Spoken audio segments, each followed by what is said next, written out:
ഈ അവാർഡിലേക്ക് വന്നാൽ ഞാൻ ഈ നോട്ടീസ് നോക്കിയപ്പോൾ ഇതിനു മുമ്പ് അവാർഡ് കിട്ടിയവരെല്ലാം വളരെ മുതിർന്നവരും അതാത് മേഖലകളിലെ ഏറ്റവും പ്രഗത്ഭരായിട്ടുള്ള ആളുകളുമാണ്.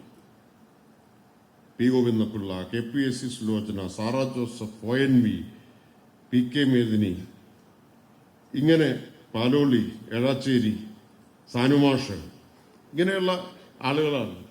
ആ കൂട്ടത്തിൽ ഏറ്റവും പ്രായം കുറഞ്ഞ ആളാണ് ശരത് ചന്ദ്രൻ എന്നാണ് എനിക്ക് തോന്നുന്നത്. ഇതുവരെയുള്ള അവാർഡ് ജേതാക്കളുടെ കൂട്ടത്തിൽ ഏറ്റവും പ്രായം കുറഞ്ഞ ഒരാളാണ്. വേറൊരു പ്രത്യേകത കൂടിയുണ്ട്. ഇതുവരെ കലാ ട്രസ്റ്റിന്റെ ഈ അഭിമാന പുരസ്കാരത്തിന് ഒരു മാധ്യമ പ്രവർത്തകനും അർഹനായിട്ടില്ല. ആദ്യമായി അതിനർഹനായ മാധ്യമ പ്രവർത്തകനുമാണ് ശരത് ചന്ദ്രൻ. അപ്പോൾ ശരത് ചന്ദ്രനെ വളരെ സന്തോഷത്തോടു കൂടി ആദ്യമായി അഭിനന്ദിക്കട്ടെ. അതോടൊപ്പം ഒരു മാധ്യമ പ്രവർത്തകനെ ആദ്യമായിട്ട് തിരഞ്ഞെടുക്കാൻ തീരുമാനിച്ച ഇതിന്റെ ജൂറിയെയും ഈ സന്ദർഭത്തിൽ അഭിനന്ദിക്കുകയാണ്. കാരണം ഇന്നത്തെ കാലത്ത് അത് പ്രധാനമാണ്. ശരത്ചന്ദ്രൻ പ്രതിനിധീകരിക്കുന്നത് കൈരളിയെയാണ്. കൈരളി മാധ്യമ ലോകത്തിലെ വേറിട്ട ഒരു സ്വരമാണ്, വേറിട്ടൊരു പാതയിൽ സഞ്ചരിക്കുന്ന മാധ്യമമാണ്. ഒരു ബദൽ മാധ്യമം എന്ന് വിശേഷിപ്പിക്കാവുന്ന ദൃശ്യമാധ്യമ സ്ഥാപനമാണ് കൈരളി ടെലിവിഷൻ ചാനൽ. ഒരു ബദൽ മാധ്യമമാണ്. അതതിന്റെ ഉടമസ്ഥതയുടെ സ്വഭാവത്തിലും ഉള്ളടക്കത്തിലും നിലപാടുകളിലുമെല്ലാം കൈരളി ബദൽ മാധ്യമം എന്ന് നമുക്ക് വിശേഷിപ്പിക്കാൻ കഴിയും. മറ്റെല്ലാ മാധ്യമങ്ങളുടെ ഉടമസ്ഥത പോലെയല്ല കൈരളിയുടേത്. ആ വ്യത്യാസം കൈരളിയുടെ നിലപാടിൽ കാണാം, കൈരളിയുടെ വാർത്തയുടെ പരിപാടികളുടെ ഉള്ളടക്കത്തിൽ കാണാം, പൊതുവായ സമീപനത്തിലും നമുക്ക് കാണാൻ കഴിയും. കൈരളിയുടെ എക്സിക്യൂട്ടീവ് എഡിറ്ററാണ് ശരത് ചന്ദ്രൻ. അദ്ദേഹം സ്ഥാപനത്തിന്റെ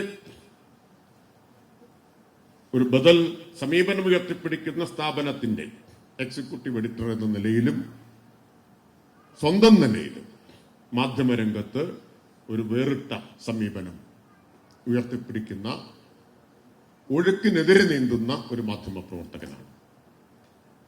പ്രത്യേകിച്ച് ദൃശ്യമാധ്യമങ്ങളിൽ നിന്ന് ഏറ്റവും കൂടുതൽ ആളുകൾ ഇപ്പോഴും ശ്രദ്ധിക്കുന്ന ഒന്ന് ടെലിവിഷൻ സംവാദങ്ങളാണ്, ടെലിവിഷൻ ചർച്ചകൾ. സംവാദം എന്ന് ഇപ്പോൾ ഏറെക്കുറെ വിളിക്കാൻ പറ്റാതായി കഴിഞ്ഞിട്ടുണ്ട്. അപ്പോ സംവാദങ്ങൾ എന്ന നിലയിൽ തുടങ്ങി ഇപ്പൊ മറ്റു പലതുമായിട്ടത് മാറിയിട്ടുണ്ട്. പക്ഷെ അവിടെയും ടെലിവിഷൻ സംവാദങ്ങളെ അർത്ഥവത്തായ സംവാദങ്ങളാക്കി നിലനിർത്താൻ കഠിനമായിട്ട് പരിശ്രമിച്ചുകൊണ്ടിരിക്കുന്ന ഒരു അവതാരകനും മാധ്യമ പ്രവർത്തകനുമാണ് ശരത് ചന്ദ്രൻ. ഇന്ന് നമ്മൾ കാണുന്നത് ടെലിവിഷൻ ചർച്ചകളുടെ വിഷയങ്ങൾ പലപ്പോഴും വളരെ ക്ഷുദ്രമായ, നിസ്സാരമായ, ഒട്ടും ഗൗരവമുള്ളതല്ലാത്ത വിഷയങ്ങളായിത്തീരുന്നു എന്നതാണ്. ഗൗരവമുള്ളതല്ലാത്തതെന്ന് മാത്രം പറഞ്ഞ പോലെ പലപ്പോഴും ക്ഷുദ്ര വിഷയങ്ങളുടെ ചുറ്റുമാണ് ടെലിവിഷൻ ചർച്ചകൾ കറങ്ങിക്കൊണ്ടിരിക്കുന്നത്. കഴിഞ്ഞ ഏതാനും വർഷങ്ങൾക്കിടയിൽ വന്നിട്ടുള്ള അപജയം അമ്പരപ്പിക്കുന്നതാണ്.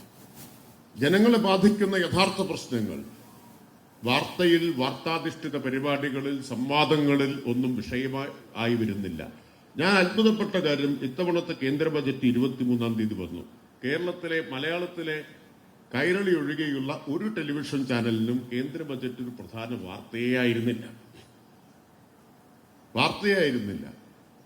അന്ന് ബജറ്റിനെ കുറിച്ച് ആ സമയം എന്തെങ്കിലും അറിയണമെങ്കിൽ കൈരളി വെച്ച് നോക്കിയാൽ മാത്രമേ അറിയൂ എന്നുള്ളതായിരുന്നു സ്ഥിതി. അതിൽ മാത്രമാണ് കേന്ദ്ര ബജറ്റിനെ സംബന്ധിച്ച് സാധാരണഗതിയിലുള്ള വാർത്തകൾ തന്നെ വന്നത്. മറ്റു ടെലിവിഷൻ ചാനലുകൾക്ക് അത് പ്രധാനപ്പെട്ട വാർത്തയായിരുന്നില്ല. എത്ര ടെലിവിഷൻ ചാനൽ അന്ന് രാത്രി അത് ചർച്ചയുടെ വിഷയമായി എടുത്തു എന്നുള്ളത് എനിക്ക് അറിഞ്ഞുകൂടാ, ഇപ്പൊ നോക്കാറില്ലാത്തത് കൊണ്ട്.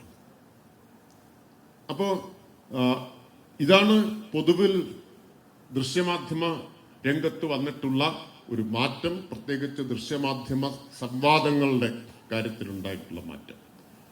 ഇന്ന് വളരെ സംഘടിതമായ ഒരു പ്രൊപ്പഗാൻഡ കേരളത്തിനെതിരായിട്ട് നടന്നുകൊണ്ടിരിക്കുകയാണ്.